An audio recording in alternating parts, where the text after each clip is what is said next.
Welcome to another episode of the Inner Guidebook, and today I'm going to introduce something very special for this month, something very special that I've been wanting to do with this specific person, and I feel like the podcast is going to take a complete turn with those next few episodes while I'm around this part of the world and I'm able to do it. And that person is Yusuf Sabri, my friend and my brother. Habibi, bro. And on this episode of the Inner Guidebook, I want to speak about something that I feel both me and Yusuf are going to be able to speak about, to give a lot of value with. And it's something that I've seen so many people around me go through. I've seen so many people around me being stopped by, and I've seen others that are being shot to the sky by it as well. And the biggest thing and the main thing we're going to speak about today is how your purpose is your passion. The topic of today's episode on the Inner Guidebook is your purpose is your passion, because so many people have been asking and so many people are always wondering, what's my purpose? How do I find my purpose? And when I find my purpose, how do I chase my purpose? And what do I do to find it and everything? So I want to just kick things off by further introducing someone who I know has been chasing his purpose and has been helping a lot of people chase their purpose. It's exciting, bro. It's exciting. It's exciting. It's a cool topic. First of all, Zizou, I'm very happy to be on the podcast, on the Inner Guidebook. I love it. I love what you share. I love the fact that you're doing it, man. I love the fact that it's something that is completely off, what you're supposed to do, and you really have a message in your career. You really have a message, and you really have a mission and a purpose in everything that we're seeing with boxing. And you're already showing that your passion is your purpose from what you're doing. Like, we could sum up this podcast and just watching your life and shukran, and we're done. So I think this is a really, really interesting topic to talk about. And for the people that don't know me, my name is Yusuf Sabri, and I just launched the business, and alhamdulillah it became somewhat successful, and we're trying to get better every day, and we're trying to launch new things, and we're trying to educate people to chase their passion and to make money out of their passion. So what's really cool about the energy here today is we're going to see someone that's working towards becoming a world champion, and me more someone in the business sides and the online marketing, digital marketing space or entrepreneurship space. So I think it's going to be a really cool energy, yin yang. Energy, yeah. energy. Just two people chasing their purpose. Yes, sir. That's what I would say. Two people that are chasing their purpose, but more importantly, so two people who really struggled until they got to the point where they could 100%, chase their purpose. And then how you found your purpose. But I want to structure this podcast with quotes. And that's how I want to run this episode. And the first quote says, "The two most important days in your life are the day you are born and the day you find out why." The day you find out why. The two most important days in your life are the day you are born and the day you find out why. And it relates to so much of what I always try to send out and what I always try to get my friends around me to do, because it's one thing, like we were saying before the podcast started, it's one thing to find out why you are born, and it's another thing to actually go after it and chase it. And I'm always around my friends and in their ears about, if you are passionate about something, that is your purpose. If you are passionate about something, you can become talented in that something, And when you are talented in that something, that's why you were put on earth to do. That's what you were put on earth to do, and that's what you have to do. Mm-hmm. You know, I have friends who are amazing home cooks. Mm-hmm. And self-taught cooks. They can cook you anything, and it tastes amazing. But they're chasing, and they're looking for their job in computer science. My thing is, your purpose is to be a chef. Mm-hmm. That's how I see it. How you should be revolving your life right now is, what are you doing to put your passion out there to the world? What are you doing to put your purpose to the work? You know what I mean? And it's like, build your social media. Go to, intern with chefs. Go to this restaurant. Go to that restaurant. This is your job. This is what you have to do. Because sometimes I'm eating their food at home. I'm like, if this food was at a restaurant, it would be crazy. So why are you struggling to find a job in the computer science, or in the business management, or in graphic design, or whatever, when your true passion and your true talent is in that specific thing, in that other stuff that you are not chasing? If you put that same energy into your talent and your purpose, it will make so much more, money, and the ROI and everything. So I think there's a few problems here. And we can keep sticking with the chef idea, right? And I feel for your passion to become your purpose, I feel there's a lot of sacrifices that need to be done, right? Yeah. And also, I feel for you to find your purpose, there's some homework you need to do before that, right? It's why are we living, and it comes back to the why, which is what you're saying, but really why? You know what I mean? And I feel a lot of people struggle in the beginning, and their why is they try to make it a bit too big. It's like, for example, if you never went to the gym, for sure, and I tell you, it's like, all right, you're gonna do 500-pound squats with bench press with 6, I don't know what. No, you need to build up to be able to start training at that level, And I feel it's the same thing with finding your why. I feel you need to build up and train and put the blocks on top of each other to find that why. And we can come back to the basics, What is thing? I need to take care of my family. I need to stay close to my family. Putting some core values in your life. If this person does that, I am not going to be friends with this person. I'm not going to be seen with this person, and I'm not going to be in touch with this person. If I tell myself I'm going to do something, it's done. Whatever, if it's in work, if it's in relationship, if it's in my body, in my physical, in my health. So I feel there's a lot of things that have to come before the why. I feel it's really, and especially now that the options are a lot. Yeah. So I understand when there's a guy that, and I have a lot of people like this, and it drives me crazy. I'm like, bro, you should be this. Like how are you not making, and it's like, how are you not making money with this? You can be a multimillionaire with this. You're going to make more money than computer science, but then comes safety, and then comes fear, and then comes, but I feel if you build the blocks, right? I will, even if you don't know your why yet, you can go and sacrifice that big sacrifice to become the best chef in the world. Okay.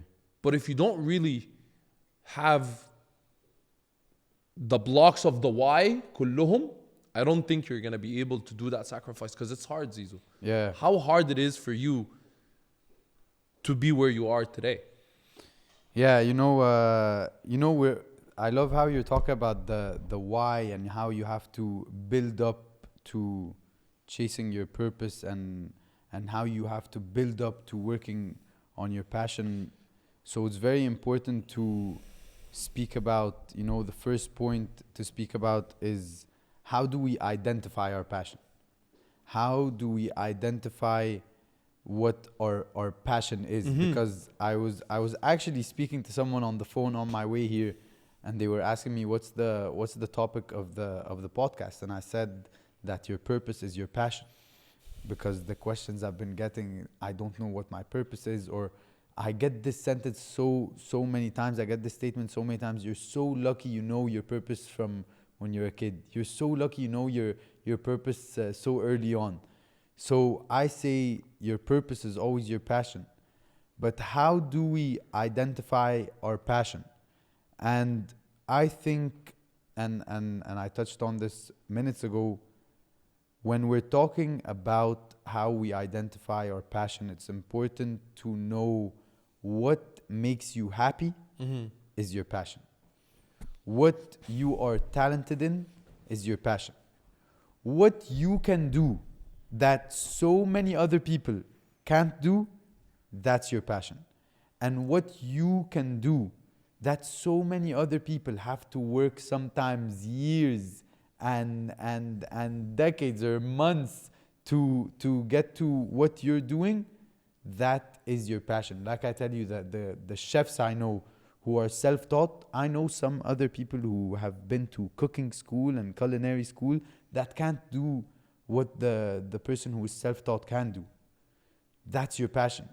And because that is your passion, that's your purpose. So that is what I think is how you identify your passion. You identify your passion by what are you unique in?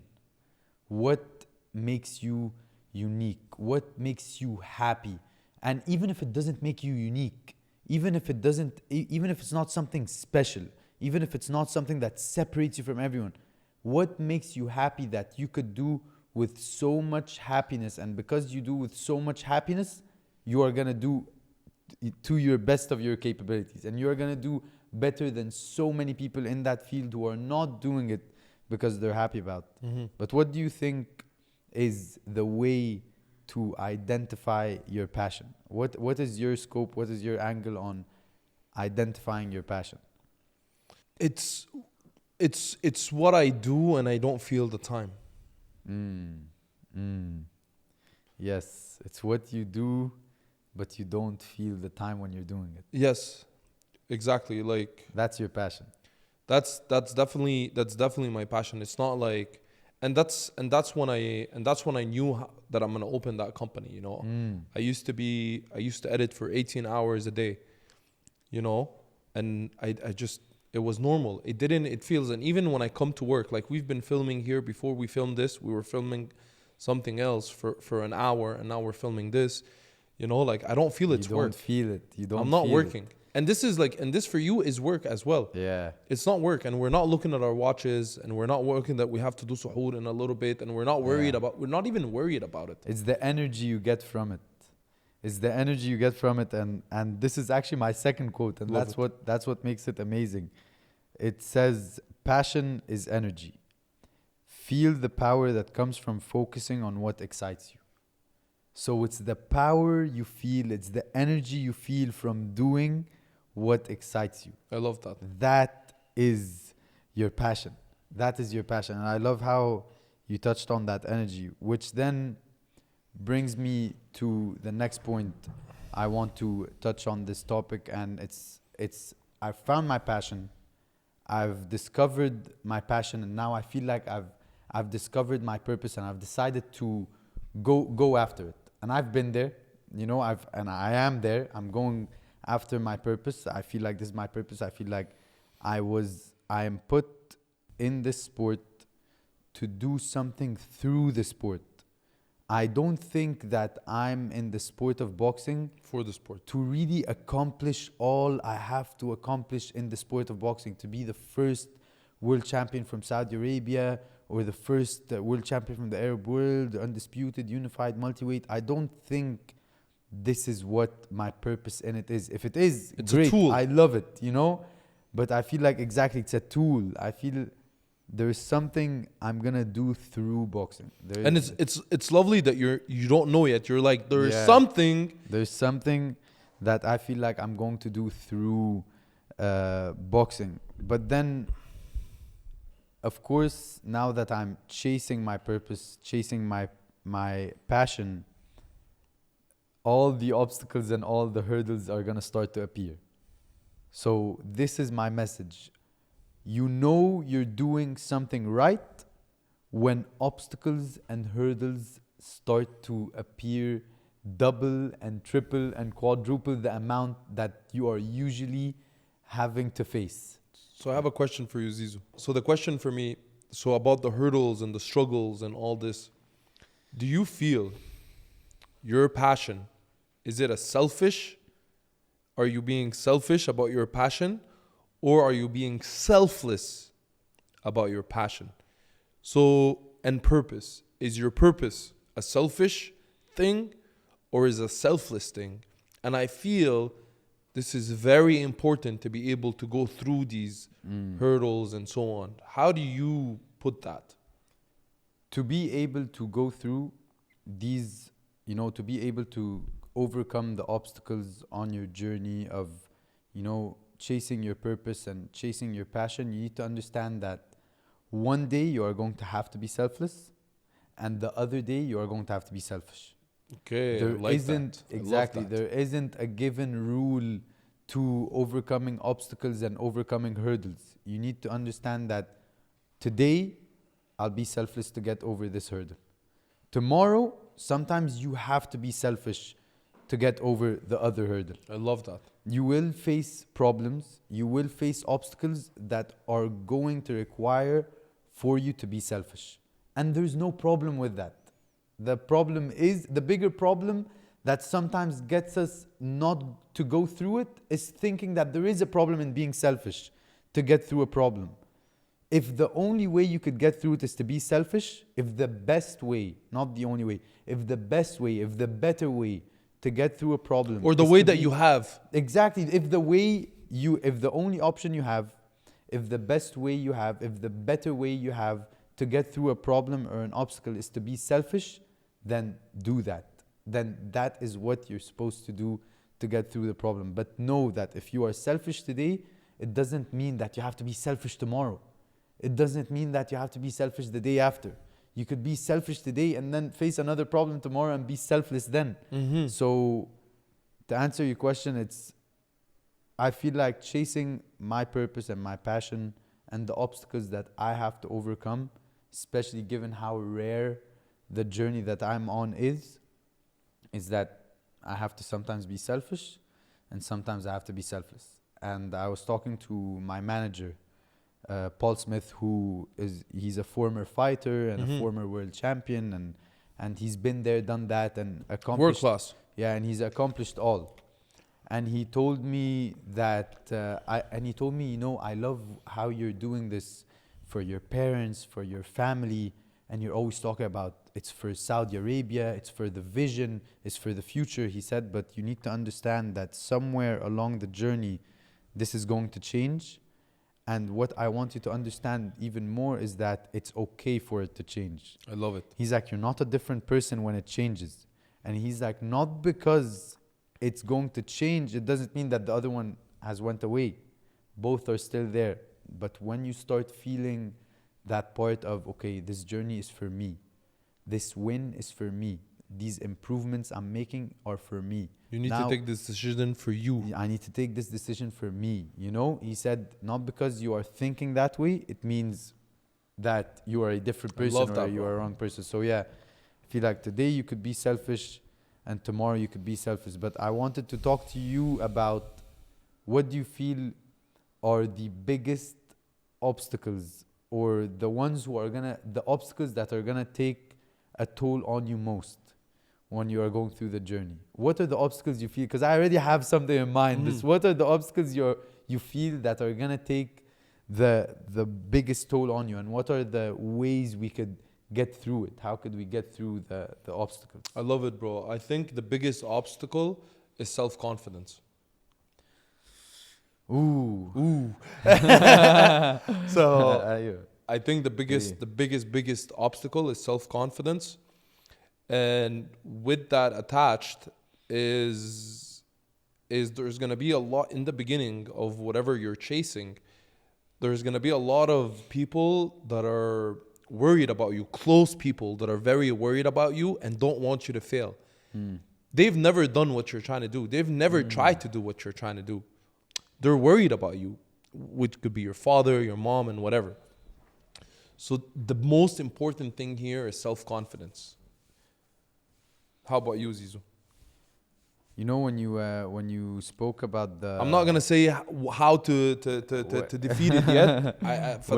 When you spoke about the part that some people are gonna be worried about you, and the biggest part is self-confidence. It's to also understand that some of these people are going to come at you, and this is one of the biggest obstacles that you are going to face when you're chasing your purpose.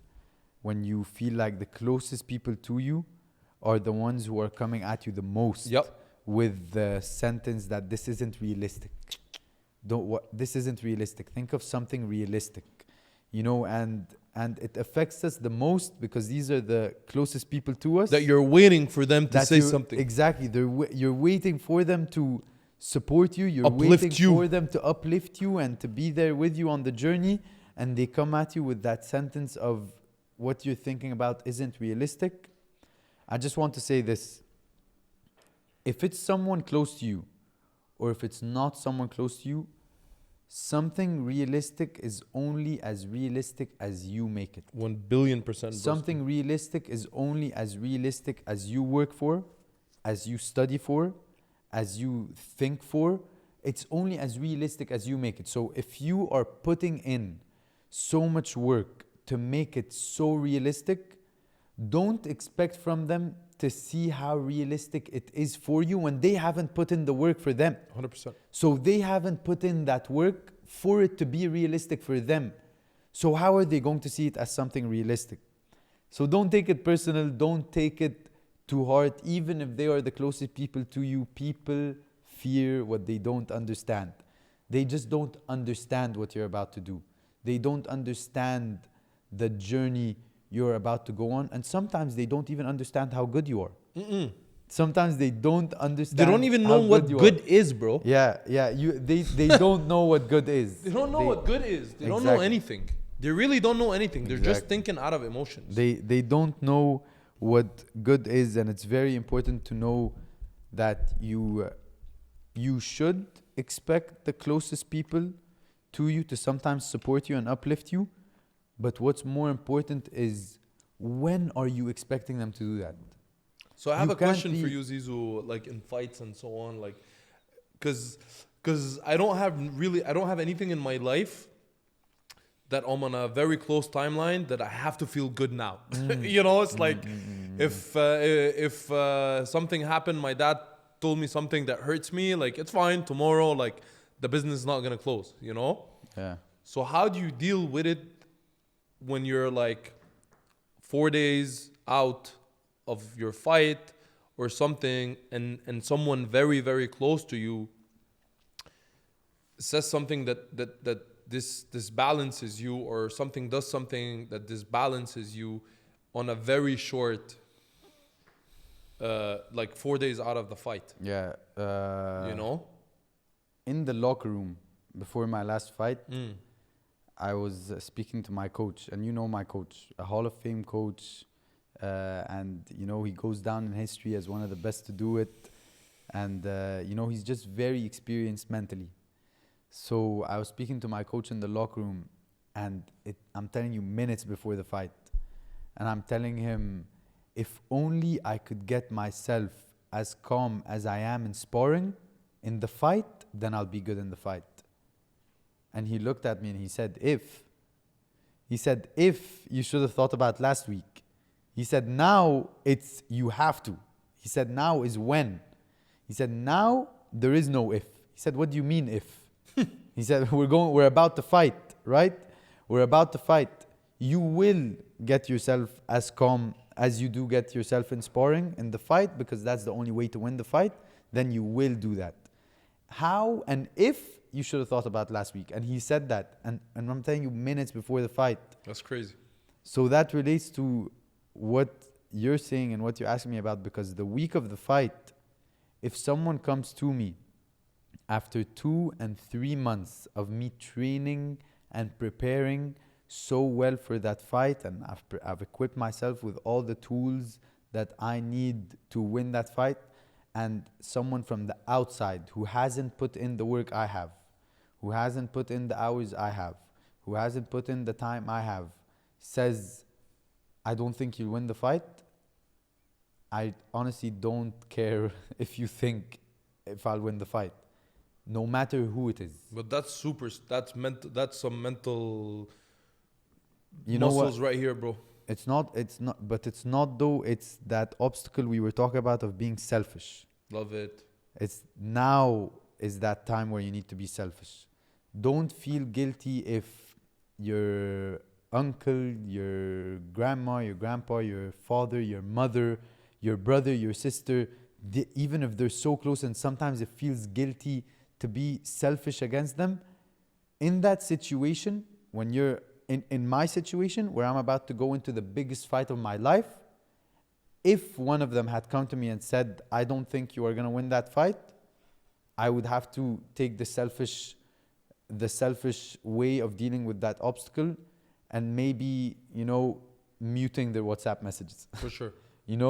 Or maybe just telling them on the phone, I wouldn't want to talk to this about you. I wouldn't want to talk to I this love that. with you.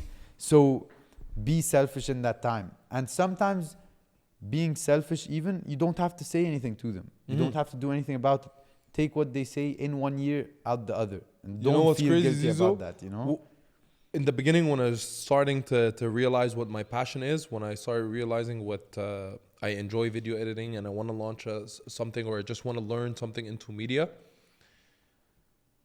So at that time, that was, I don't know, like 5-6 years ago, maybe. I got fired from my restaurant job. I was a waiter. I got fired. And then at that time, everybody was telling me, you should do this, you should do that, you should be a teacher, you should do your master, you should do مش عارف ايه. And your mom is like, you should go back to school and do this, that, this. And this is exactly what I did, what we're talking about. I booked a flight to Europe. I had no money, nothing. I went to Europe. I blocked everyone. I didn't talk to my family for like a few weeks, just so I could have a clear mind to understand what I like to do. So that selfish part, I feel it is definitely key to succeed. Yeah. Then another point now that I really want to talk about, and it's also relatable to dealing with the obstacles, dealing with the hurdles that you'll have to jump, and it's the worst and the biggest of them all, navigating the doubt and the fear that will come with chasing your purpose and tying your passion and your purpose together, going for it, going for that risky move, going for that risky job, that risky journey. You'll have to navigate so much doubt and fear.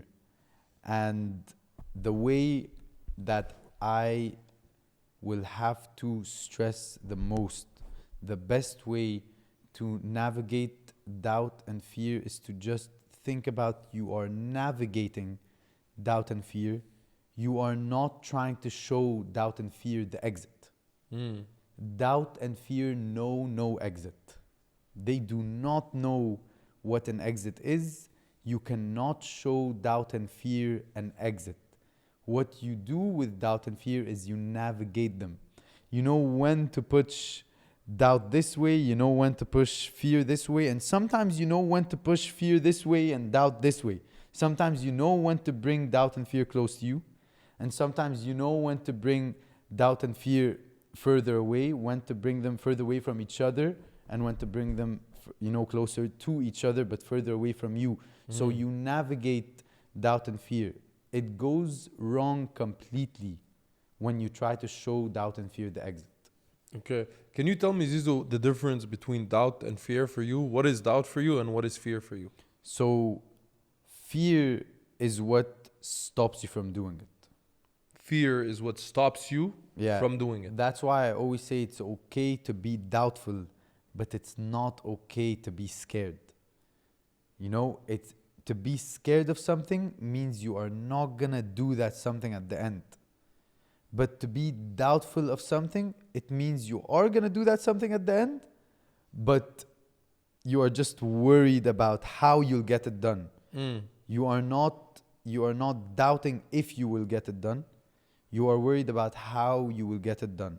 And maybe you are worried about what you will do if you don't get it done. So this is doubt. It's that worry. But to have fear of something and to be scared of something, these emotions are natural, but it's what stops you from doing it. So I feel that's the difference between doubt and fear. Now, there are ways to deal with fear and being scared, and there are ways to deal with the doubt in navigating them. And I'll just start with the doubt. So, and I've said both of them don't have an exit. You can't push one completely away. You'll have to go through with what you want to go through with both these emotions there. I feel if you push them away, I feel if they're out, then you're not progressing. You're not leveling up. You won't be able to. You know? You won't be able to, because the more you try to push something away that isn't supposed to go away is going to push you back. 100%. But for me in business, if I'm relaxed and everything is fine and I'm not worried and I'm not stressed, I'm not doing anything new. In everything. You know? In everything. In my last fight, so my coach changed my defensive style completely.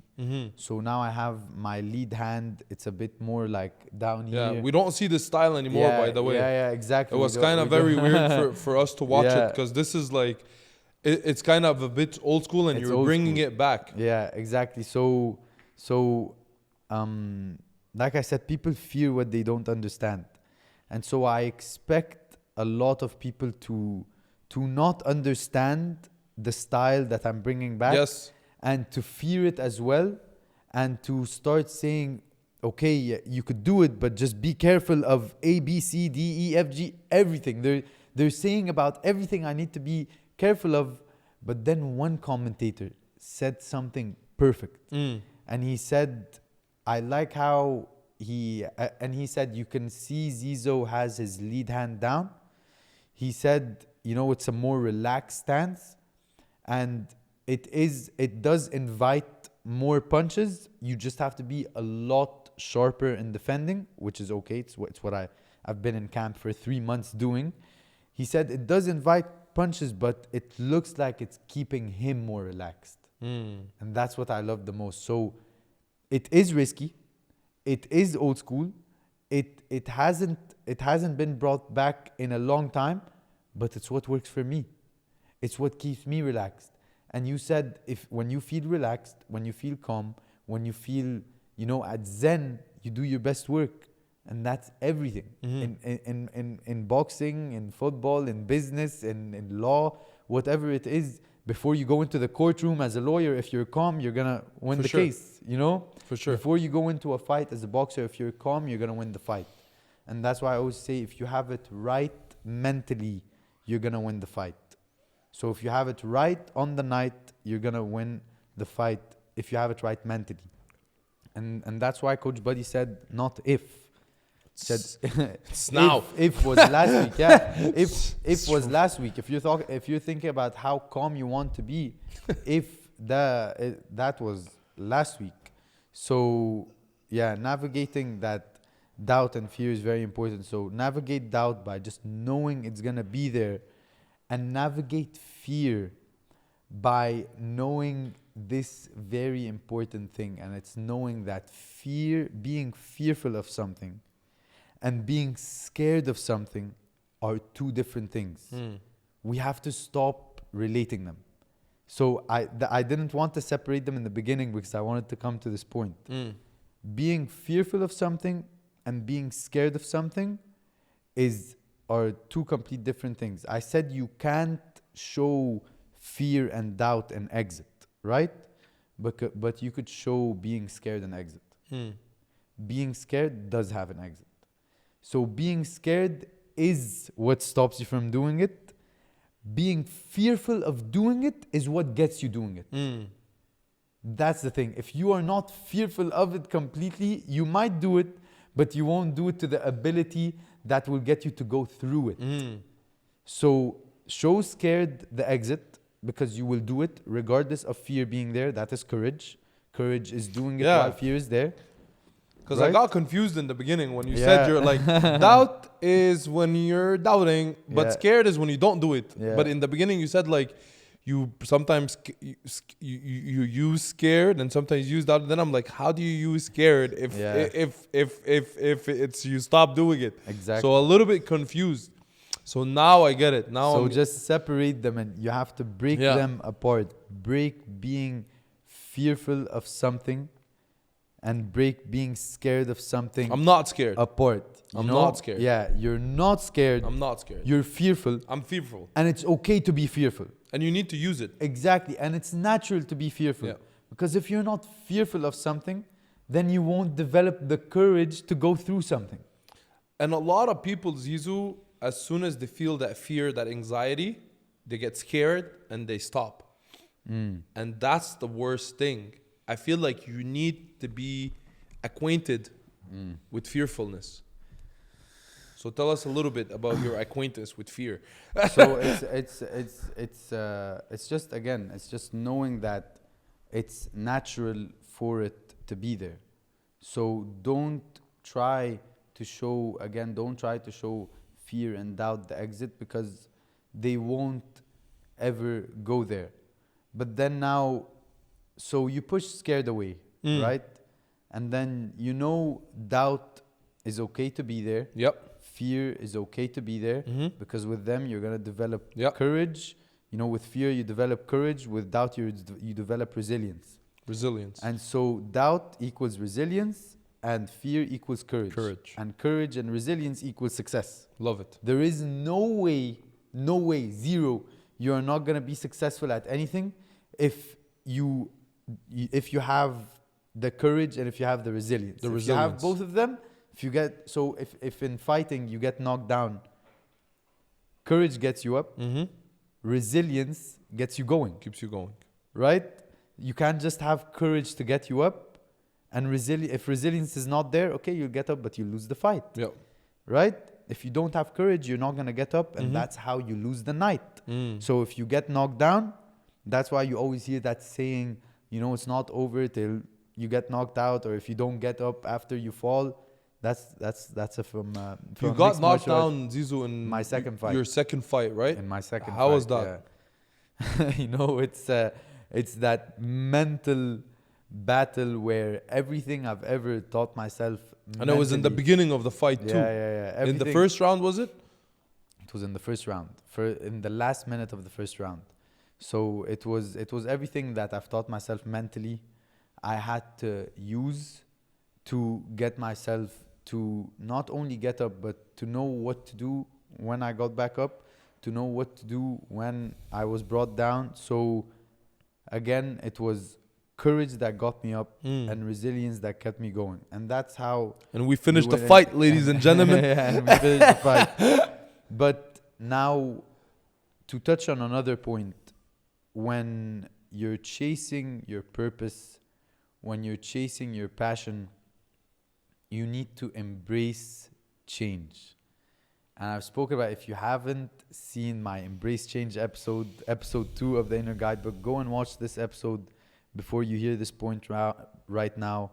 It's very important to know that on your journey of developing that passion, of finding your purpose, of going after your purpose, is to know that not only do you need to accept the change, but you need to embrace the change. And it's called embrace the change because there will be so much change. Can you give me an example, Zizou? The biggest example is the people, and the biggest example that stops people. So the biggest example that stops people from chasing their purpose and chasing their passion and knowing that their purpose is their passion is the changes they face. It gets them stopping in the middle. And the biggest change they face that gets them stopping, unfortunately, it's the people they see leaving them behind on the journey.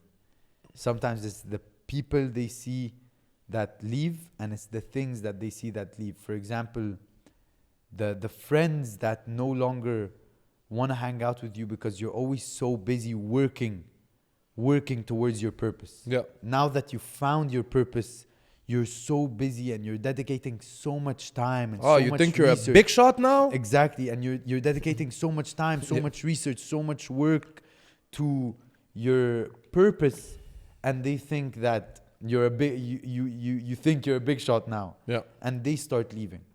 And then the things that start leaving is that FOMO. You know, it's the occasions you used to go to, the outings you used to go to, that you no longer not only want to go through, but you no longer can go through. Also the attention. The attention in the beginning. Before you get to the limelight, before you get to the spotlight, because you've gone through and you've accomplished and found your purpose and your passion, and you started to accomplish things, then all the attention comes back. Yeah. Right? But this is the thing that gets you stopping embracing the change the most. And the biggest part of the change that stops that is the people you see leaving and the things that you see leaving. And we need to understand that the people who will leave on your journey of chasing your purpose, and the things you are going to start missing out on your journey chasing your purpose, these are people who were meant to leave, and these are things you are meant to miss out on.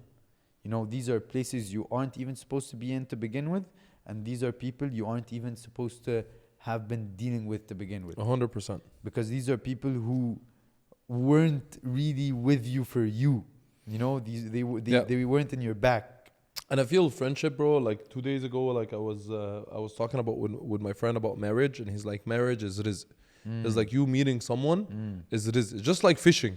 Yeah. It's just like it's rizq. So I feel like friendship and so on, if they're not there anymore, this is God's plan for you, for them not to be there anymore. Exactly. You know what I mean? Yeah. So, yeah, it's very important to just embrace the change and to know that the attempt of embracing change is in itself already success. 100%. Not the result from embracing the change. So you need to understand that when you're trying to embrace the change, you will have the small failures. You will have the bad days where you feel like, I'm trying to accept the change, but it's so hard for me. It's the attempt that you are trying to accept the change that is change in itself. And that's what brings me to my last point of this episode, and it's how to create a supportive environment. How do we create that supportive environment on our journey where we are chasing our purpose and finding our passion? How do you feel like the best way to create that supportive environment? Who do we surround ourselves with? What thoughts do we surround ourselves with? And how do we navigate the people who are still around but are, trying to get in but are naysayers and haters and trying to stop us from doing what we're doing? I think the first thing, Zizou, and I'll say this point, and you could say the second point or your point, and this is a very simple point. It's the first way it's to be comfortable being alone. Yes. Be comfortable being alone. Be really comfortable not being on your phone alone and on your Instagram. No. Be comfortable having no phone for 4 hours at night from 7 to 11 with no phone and just in your thoughts. It's also, I love how you said this point, and that's why I love we're doing this podcast. I love you, bro. Because this is exactly what was needed, I love how you said be comfortable being alone, because what's even bigger and better than that will link to that is to separate isolation from loneliness. Mm. Know that not because you are isolating yourself, Mm. you are lonely. You're not loved. Yeah, not because you are isolating yourself, you are alone. And there's this quote that says, with isolation comes elevation. Woo. I love So it. with Damn. isolation comes elevation in your thoughts. With I love it. isolation comes elevation in your actions, in your ideas, in your brainstorming, in your studying, in your working. With isolation comes elevation. So know on your journey in knowing your purpose and chasing your purpose and your passion, you will have to isolate yourself. I love it. You will have to isolate yourself, and that will be the biggest part of creating a supportive environment, is to be comfortable in your own environment. Because you need to understand yourself Exactly. to build that Exactly, environment. exactly, You need to know what you like, what you don't like. What are your weaknesses? What are, like, for example, if I'm with someone that eats like rubbish food, I'm going to eat rubbish food. So I'm going to need to make sure that literally simple things, like you could bring them down to really simple. And you will go through that. You will go through that on the journey. You will learn everything. You will learn all of that on your journey of walking that unknown road of chasing your purpose, chasing your passion. But when someone says create a supportive environment, when I say create a supportive environment, you first need to know that it starts with being comfortable in your own environment. 1 million. And the first step in being comfortable in your own environment is separating loneliness from isolation. You need isolation to chase your purpose and to chase your passion. And then know who is of value to be with you on the journey. You know, who is of value to you, and you are of value to them to be with you on your journey, and you're with them on their journey as well. So these are the supporters. These are the ones who would do for you what you would do for them. These are the ones who are going to be there for you like you are going to be there for them. And I know so many people are going to keep saying, don't expect from others what you expect from yourselves. When you're creating a supportive environment, you have to only allow the people in who you will expect from them as you expect from yourself. 100%. Who they would do for you as you would do for them. 100%. That is the only way to create a supportive environment, is when you expect from them what you expect from them, you would do for them. That's the only way to create a supportive environment. So let's push that stigma aside. Let's push everyone who keeps saying you can't expect from people what you are going to do for them. Perfect. But when you are creating that environment for yourself, that supportive environment on your journey to chasing your purpose, chasing your passion, it's okay to have these people there. The only way you're going to have these people there is through that. I love it. I love that this is the last point, Zizou, because it's a build up to everything we've said. Self-confidence. Exactly. If you're not confident in who you are, you know, that you're not trying to look cool for them, or he or she thinks that this is not cool, you know, Exactly then you have to be confident in who you are and what you want to do in life.